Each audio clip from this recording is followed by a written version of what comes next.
Hi Aries, and welcome to your monthly horoscope for March 2020. Thank you for joining me. It's a pleasure to be with you today. You will have noticed that Mercury, the communication planet, is retrograde. And the way you'll notice that is by letters getting lost and having a flat tire and not getting to your appointment on time because there was too much traffic. Or I had Mercury retrograde happen earlier on this, where I was broadcasting live and then the connection just goes down for no reason. It's that kind of thing. So it's retrograde from the 16th of February until the 9th of March.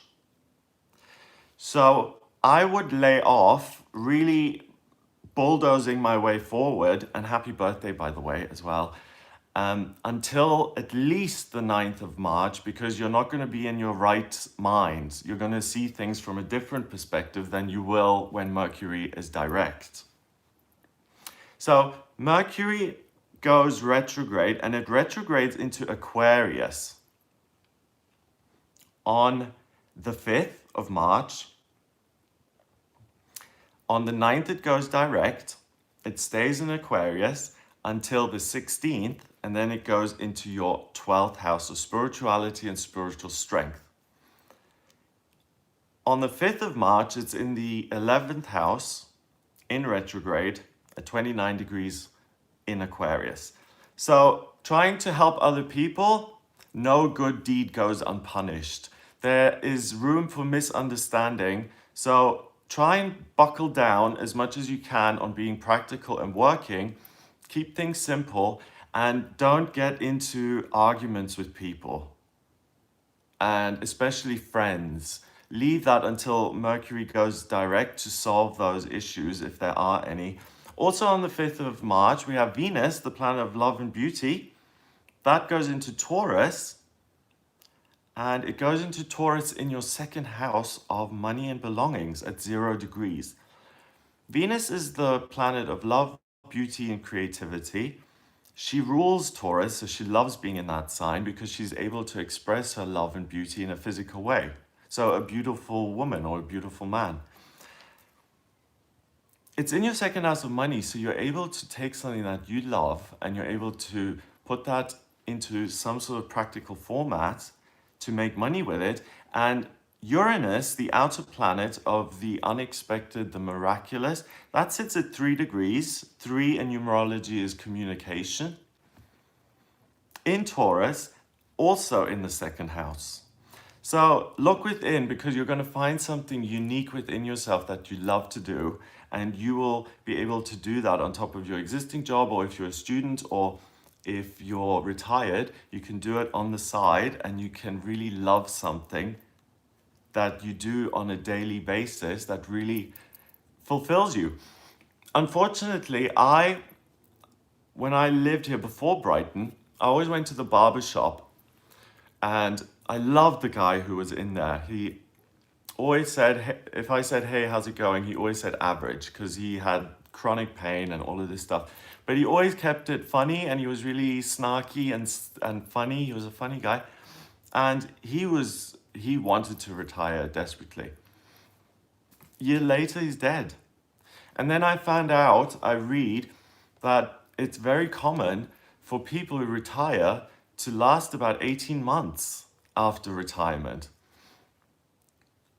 Because a lot of people feel useless once they retire, or they feel like, oh, I can't do anything anymore. Retirement is meant to be like the cherry on your cake. It's meant to be like, you have worked hard all of your life. Here, have some pension and relax a little bit. But it's not complete emptiness, zero, because then you have nothing to look forward to, and then of course things will come to an end. So new business ideas. On the 9th of March, we have the full moon in Virgo. I'm going to make separate videos on the full moon and the new moon. For you guys though, Aries, the full moon happens in your 6th house of work. So again, you're showered in Virgo energy, which is analytical and looks over information. And you're able to see how you can turn something that you love into a money-making project, and you're able to see how you would implement that in a practical, physical sense. That energy is with you until the 20th. So think about what you love and how you can make money with it. Maybe you can open an Etsy store. Maybe you're making bracelets. Maybe you want to train as a psychic medium or as a channeler. You will get lots of answers if you look within.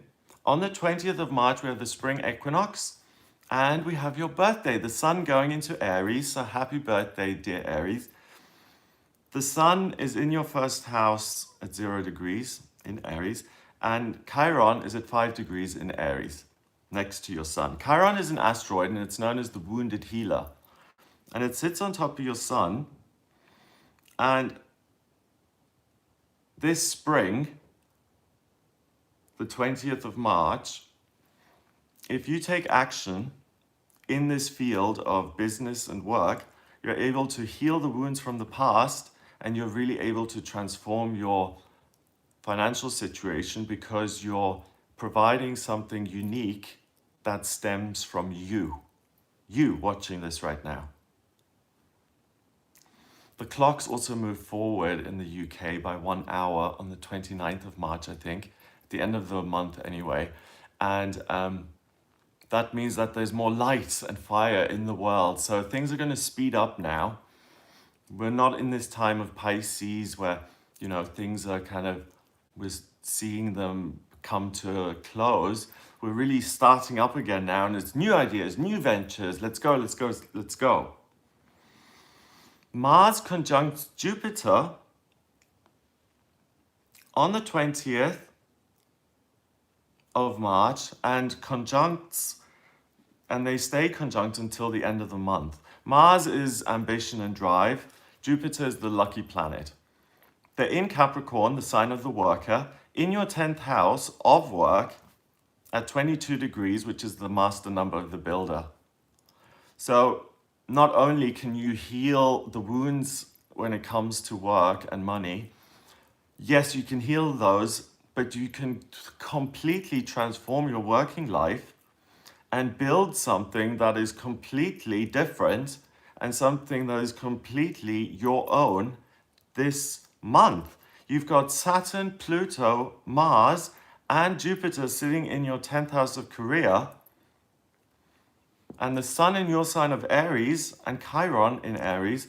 You're able to create something that gives you financial freedom. That's huge. On the 24th, that Aries energy gets even stronger because we have a new moon now in your first house of self in Aries. So the transiting midheaven is there. That has to do with work. Chiron is still in there. And they're all in Aries, pulling in this energy. So the moon is pitch black, and it's giving you ideas of what you can do work-wise to heal things from the past. So if you've had debts, you can now do something that creates great income. Finally, at the end of the month, we have Mars, your ruler, going into Aquarius. And when Mars is in Aquarius, it's in an air sign, and it's very much about other people. So it's not particularly comfortable in that sign. But what it's able to do very well is able to articulate. Saturn sits right on top of it. They're both at 0 degrees in Aquarius in your 11th house, Aries. So going into April, you will be able to do something that is humanitarian in nature and that uses your ability to communicate. That's going into April now. March is really about figuring out how you can transform and heal your working situation once and for all. And you're the luckiest sign of the zodiac when it comes to that area of life, because the energies are in all of those houses for you which affect your work. 2nd house of money, 6th house of work, and 10th house of career and vocation. So I hope that gives you something to go on. If you would like a personal reading with me, please get in touch via my website. It's gregoryscott.com. Just click on the button on the front page to order your reading with me. If you like this video, then please share it online and hit the subscribe button on this channel. That'd be awesome. Have a wonderful March, and I'll speak to you next month.